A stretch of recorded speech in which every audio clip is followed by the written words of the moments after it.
네, 얼마 전에 우리나라와 미국 간의 정상회담이 있었죠. 여러분 뉴스를 통해서 많이 보셨을 것 같은데요. 국내외 언론 보도를 보면은 서로 윈윈하는 그런 회담이었다는 평가가 많더라고요. 우리나라의 가장 큰 동맹국은 바로 미국이라고 할 수 있습니다. 그래서 뉴스를 보면은 한미 동맹이라는 말을 자주 들을 수가 있죠. 우리나라는 1953년 8월에 미국과 상호 방위 조약을 체결했고요. 한미 상호 방위 조약은 우리나라와 미국이 외부의 공격을 받았을 때 함께 싸운다는 그런 조약입니다. 이 조약이 제1조부터 6조까지 있던데 제6조를 보면서 제가 충격을 받았습니다.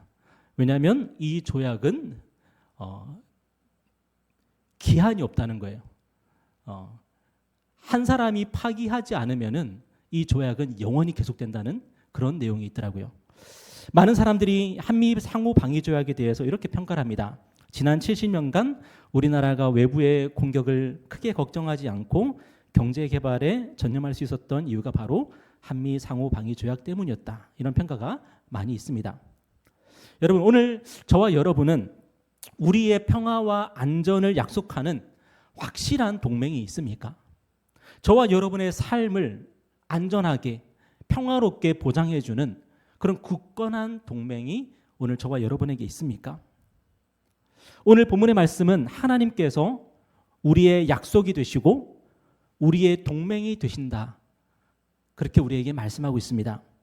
오늘 본문을 보면은 이 세상이 홍수 심판으로 인해서 완전히 폐허가 되었습니다. 땅 위에 호흡하는 모든 것들이 다 죽음을 맞이했습니다. 그리고 땅이 홍수로 물로 완전히 뒤덮여 버렸습니다. 그런데 이런 완전한 폐허 속에서도 희망이 있었을까요? 있었습니다. 그것은 바로 하나님께서 방주를 준비해 주셨고 노아의 가족들과 또 동물들을 그 방주 속에서 보호하시고 보존해 주신 겁니다. 그래서 오늘 1절을 보니까 하나님이 노아와 그와 함께 방주에 있는 모든 들짐승과 가축을 기억하사. 여러분, 오늘 본문의 말씀을 통해서 우리가 확실히 알아야 할 것이 뭡니까? 홍수 심판 때에도 하나님께서 이 세상을 심판하신 그날에도 그 홍수 위에 방주가 떠 있었다는 겁니다. 그리고 방주 안에 노아의 가족들과 들짐승과 가축들이 하나님의 보호를 받고 있었다는 겁니다. 우리는 언제든지 인생의 고난을 만날 수 있고 심지어 폐허 같은 상황을 경험할 수도 있습니다. 그때 우리가 이렇게 말하겠죠. 나에게는 아무것도 남지 않았습니다. 내 인생은 이제 끝입니다. 아마도 여러분 인생을 살아오면서 실제로 그렇게 말을 했던 적도 있을 겁니다. 그리고 그렇게 생각했던 적이 많을 겁니다. 저도 마찬가지고요. 우리가 얼마나 부정적인 말을 하기를 좋아합니까? 힘들고 어려운 때를 만나면은 가만히 생각해 보십시오. 긍정적인 말을 해야 되는지 부정적인 말을 해야 되는지. 내가 정말로 힘들고 어려운 일을 만났을 때에 어떤 말이 내 입에서 어떤 말을 하면은 나에게 더 도움이 되는지를 한번 생각해 보셨으면 좋겠습니다. 그런데 우리는 현실의 어려움보다 더 잔인하고 부정적으로 확대해서 부정의 말을 합니다. 낙담의 말을 하고 절망의 말을 합니다. 왜 그럴까요? 아마도 현실의 어려움을 극복하지 못했을 때에 나 자신을 합리화하고 싶은 겁니다. 중간고사가 이제 다가오고 있죠? 신우? 중간고사가 다가오고 있죠? 그런데 중간고사를 앞두고 우리는 어떤 얘기를 하기를 좋아합니까? 저도 어릴 때 그랬던 것 같은데요. 이번 시험 망칠 것 같아. 아우! 어떻게 하면 좋지? 공부 하나도 못했어. 그렇게 얘기를 합니다. 저도 그랬던 것 같아요. 포기했어. 포기했다는 말을 왜 이렇게 많이 했는지 모르겠어요. 근데 그게 우리에게 무슨 도움이 되죠? 도움이 됩니다. 어떤 도움이요? 시험 망치면은 역시 예상했어. 그런데 사실은 시험 전에 우리가 해야 될 말이 뭐죠? 나 열심히 공부할 거야. 이번에 잘해볼 거야. 엄마, 나 말리지 마. 사실 우리에게 더 도움이 되는 말은 그런 말들 아닙니까? 그런데 왜 우리는 자꾸만 부정적이고 낙담하는 말을 할까요? 여러분 적어도 우리가 교회로 모였을 때는 부정적인 말 하는 거 아닙니다. 서로를 낙심케 하는 말 하는 거 아닙니다. 왜냐하면 우리는 하나님을 믿기 때문입니다. 하나님을 믿는 사람들이 우리 삶을 부정적으로 보면 어떻게 한단 말입니까? 하나님을 믿는 사람들조차도 우리 삶을 부정적으로 본다면 세상 사람들은 어떻게 살란 말입니까? 하나님을 우리가 예배하러 모여서 우리가 하나님을 예배하면서 우리가 깨닫고 발견하는 게 뭐죠? 하나님이 우리의 희망이 된다는 거 아닙니까? 적어도 우리가 하나님을 믿고 하나님을 예배한다면 우리의 삶에 절망은 없는 겁니다.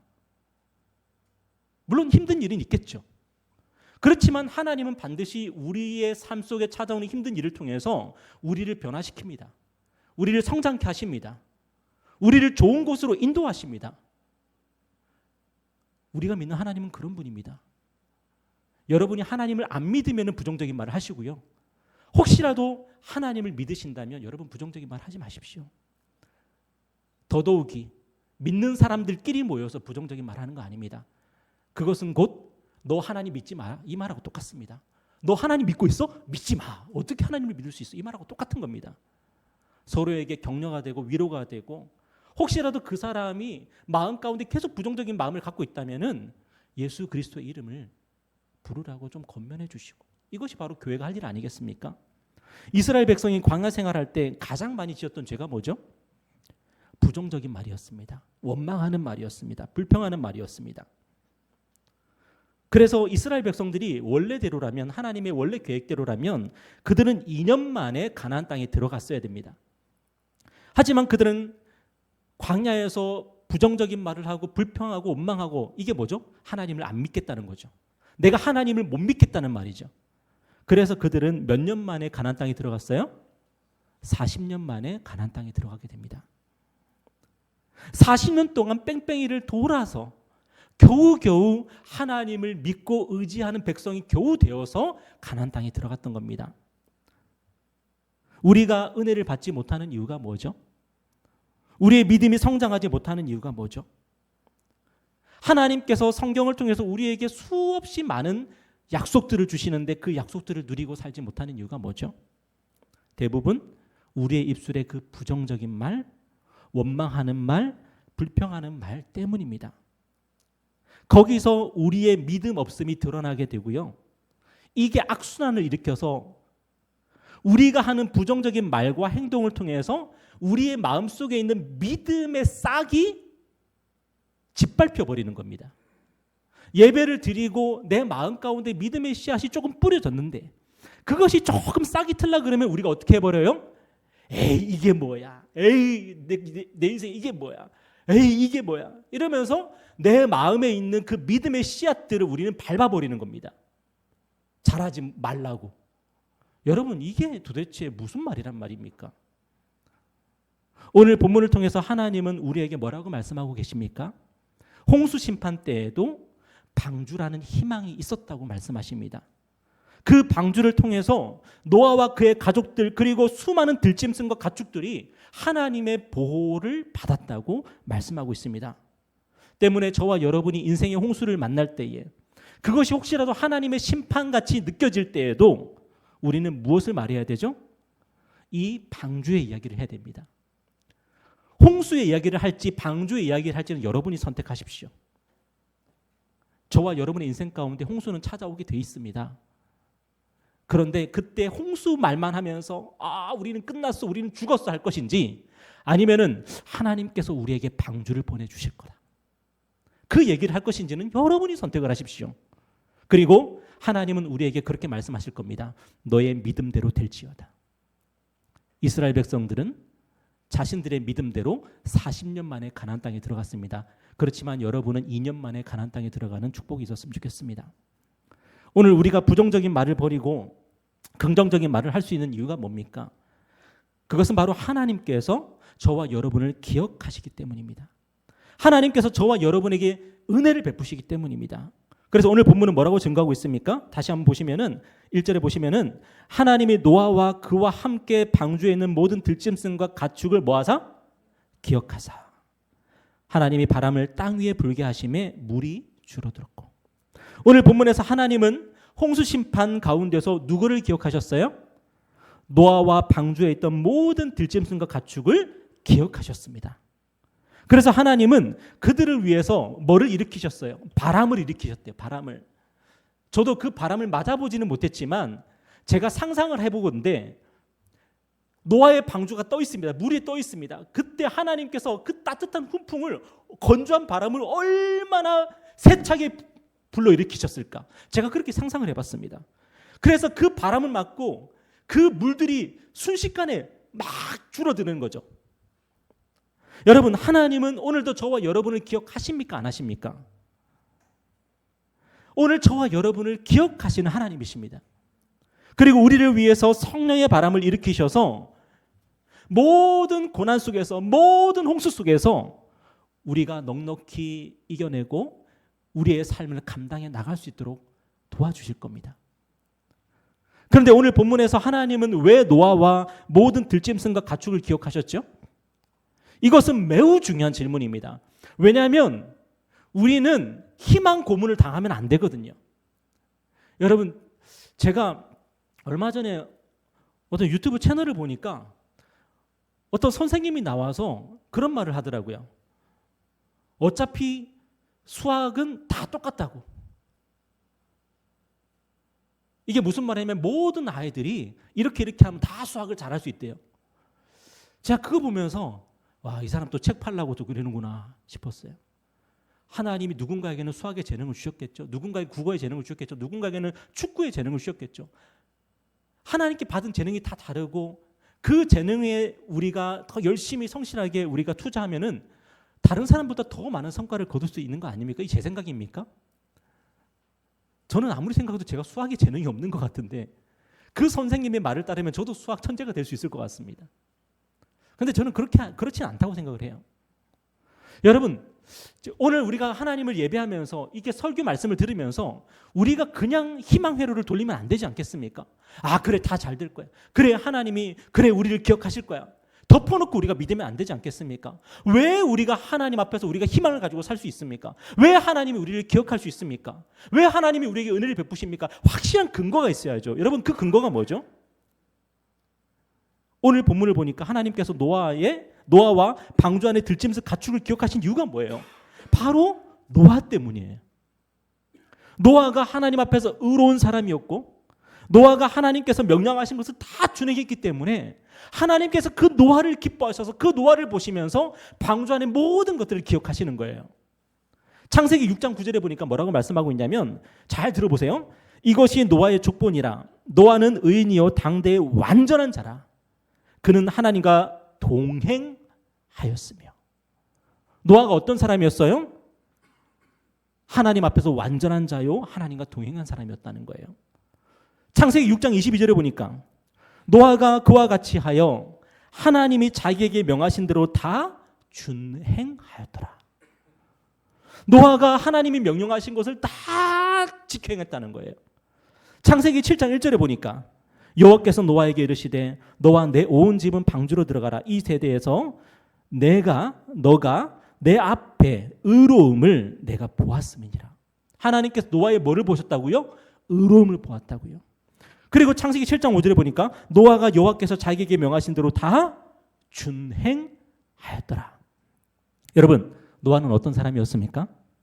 그는 하나님 앞에서 의로운 사람이었고 완전한 사람이었고 하나님이 명령하신 것이라면 다 지켜 행하는 사람이었습니다.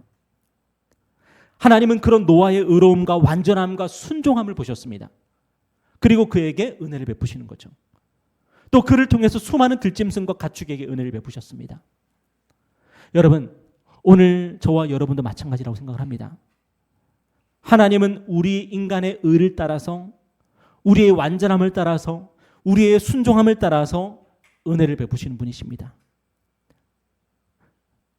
그런데 문제는 우리가 하나님 앞에서 의롭지 못하다는 거죠. 우리가 하나님 앞에서 완전하지 못하다는 거죠. 우리가 하나님께 순종하며 살지 못했다는 것이죠. 그렇다면 하나님께서 우리를 기억해 주시기를 우리가 기대할 수 있을까요? 없을까요? 없습니다. 과연 하나님께서 우리를 위해서 성령의 바람을 불러 일으켜 주시기를 기대할 수 있을까요? 없을까요? 없습니다. 하지만 그럼에도 불구하고 우리는 기대할 수 있습니다. 하나님을 바라볼 수 있습니다. 하나님께 기도할 수 있고 우리는 응답받을 수 있습니다. 왜요?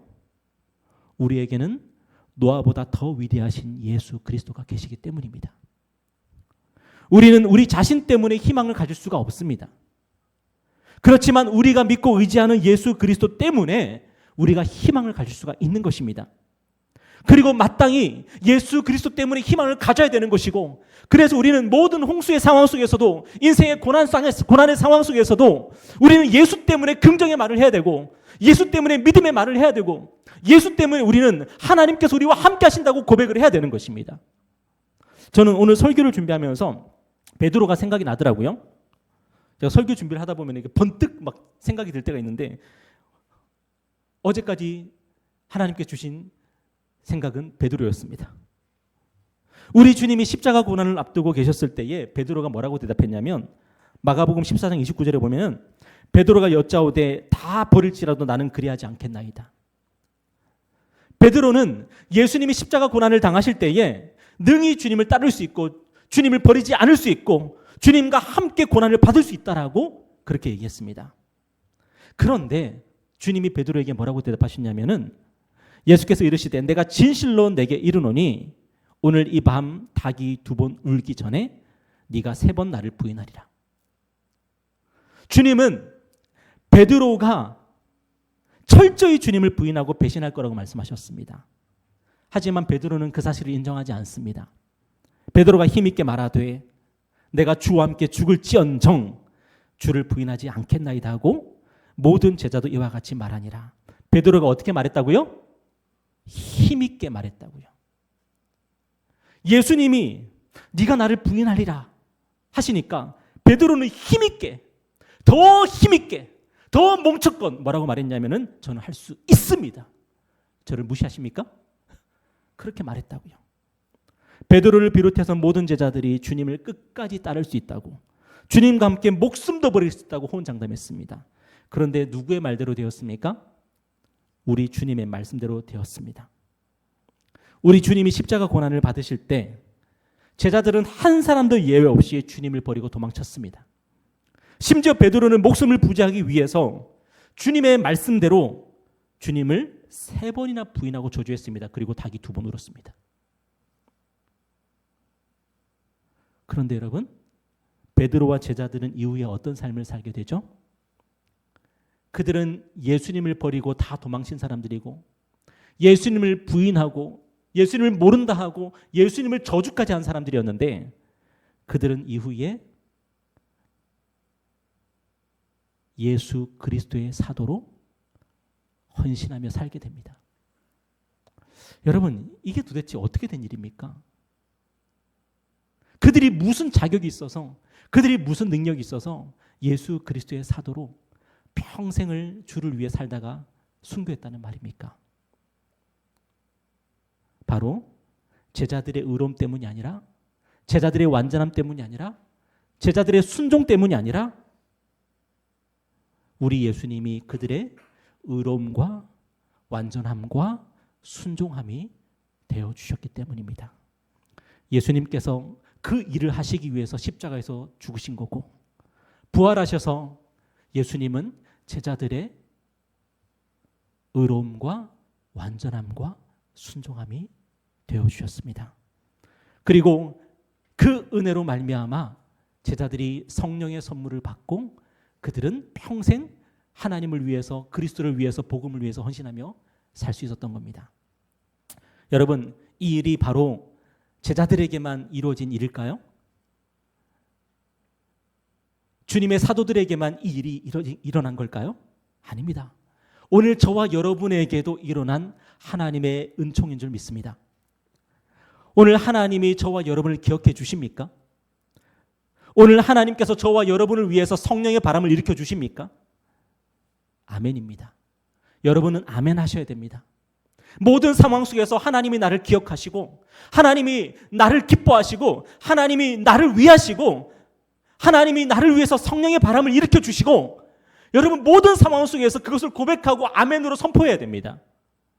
부정적인 말 하지 말고, 망했다 그러지 말고, 포기했다 그러지 말고, 하나님이 나와 함께 하신다고 고백해야 됩니다. 그런데 그게 어떻게 가능하냐는 거예요. 우리의 의로움 때문이 아니라, 우리의 완전함 때문이 아니라, 우리의 순종 때문이 아니라, 만약에 그것 때문에 하나님께서 우리와 함께 하시고 우리를 기억하신다면 하나님은 절대로 우리를 기억하실 수 없고 하나님이 우리와 함께 하실 수 없죠. 이 예배 가운데 하나님이 임재하실 수 없고 이 예배를 하나님이 절대로 받으실 수 없죠. 그런데 우리는 주님의 제자들처럼 늘 실패하고 넘어지지만, 우리는 늘 주님을 믿지 못하고 부정적인 말을 하고 서로 부정적인 말을 하면서 더 상황을 심각하게 만들지만,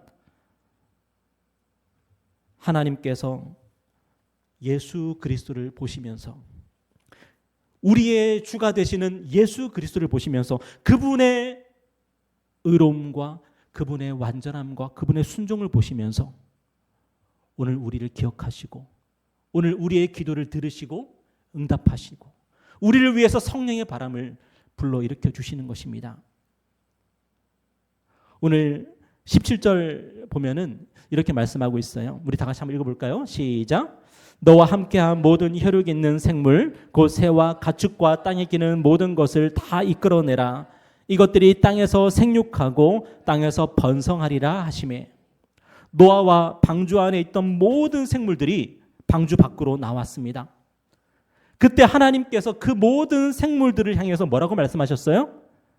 땅에서 생육하고 땅에서 번성하라고 말씀하셨습니다.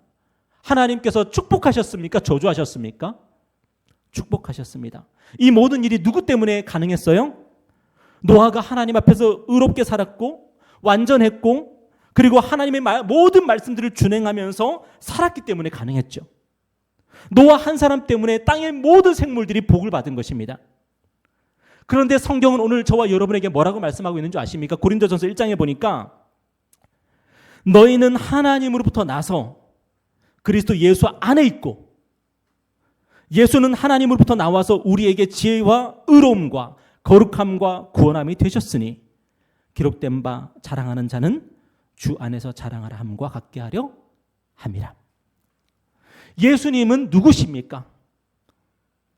우리의 지혜요, 우리의 의로움이요, 우리의 거룩함이요, 우리의 구원함이 되셨다는 겁니다. 예수님은 노아보다 더 위대하신 우리의 인도자가 되셨고 우리의 구원자가 되셨다는 겁니다.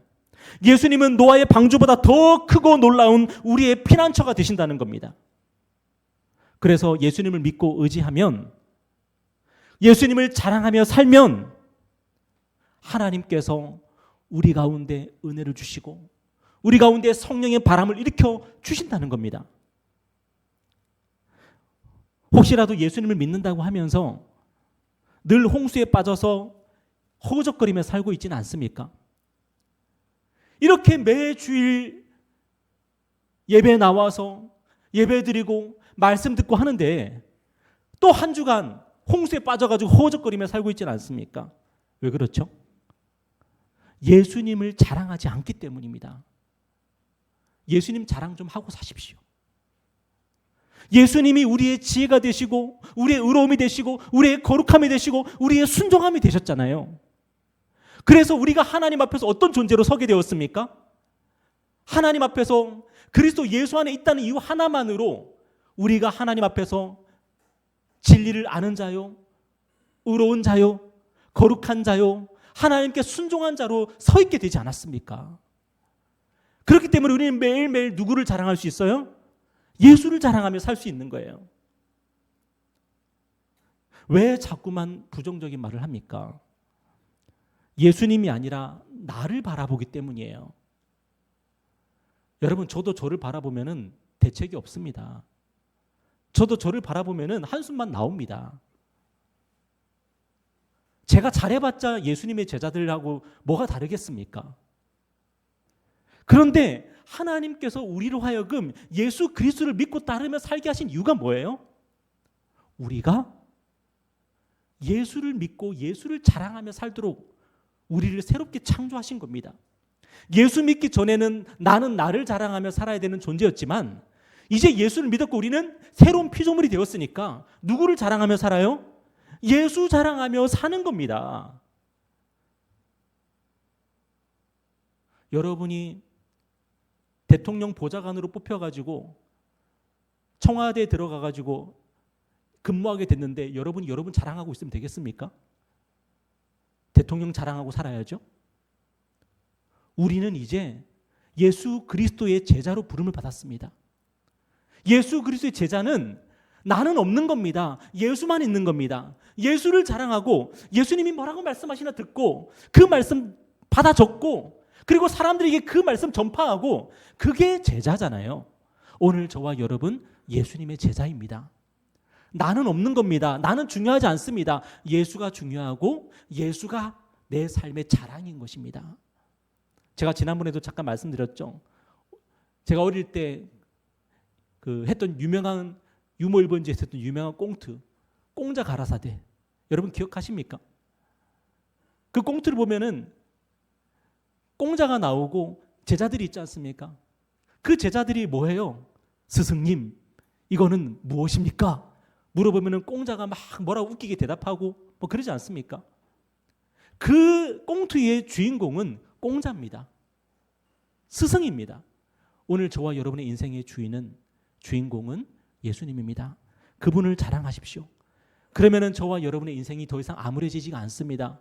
저와 여러분의 인생 가운데 희망이 있고 하나님께서 신실하게 인도하시겠구나 우리는 고백하며 살아갈 수가 있는 거죠. 우리 그리스도인들은 내가 아니라 예수님을 믿는 사람들이고 나를 자랑하는 것이 아니라 예수님 자랑하며 사는 사람들입니다. 하나님은 노아 때문에 세상을 축복하셨습니다. 그렇다면 노아보다 더 위대하신 예수님을 믿고 따르는 저와 여러분을 어찌 축복 안 하시겠습니까? 하나님께서 노아를 기뻐하셨다면 하나님이 예수님을 얼마나 기뻐하시고 예수 그리스도 안에 있고 예수 그리스도의 제자로 살아가고 있는 저와 여러분을 얼마나 기뻐하시며 축복하시겠습니까? 우리가 예수님을 자랑할 때마다 하나님이 기뻐하실 겁니다. 우리가 예수를 자랑할 때마다 하나님께서 우리에게 은혜를 베푸시고 우리에게 성령의 바람을 불러일으켜 주실 것입니다. 예수님을 믿고 의지하고 자랑하는 사람들마다 하나님의 은혜와 복을 받을 것입니다. 그 은혜와 축복을 받은 저와 여러분인 것을 기억하십시오. 우리가 예수 안에 있다는 것은 하나님께 은혜 받은 사람들인 거고 하나님께 복을 받은 사람들인 겁니다. 여러분, 우리가 예수 안에 있기 때문에 하나님의 은혜가 내 안에 있고 하나님의 축복이 내 안에 있습니다. 그 은혜와 복을 가지고 세상을 향해 담대히 나아가시고요. 세상을 여러분이 할 수 있는 재능을 가지고 여러분이 할 수 있는 기술을 가지고 여러분이 할 수 있는 그 사랑의 마음을 가지고 세상을 섬기고 가족들을 섬기고 이웃들을 섬기며 살아가는 그런 저와 여러분 되기를 주님의 이름으로 축복합니다. 한번 기도하겠습니다.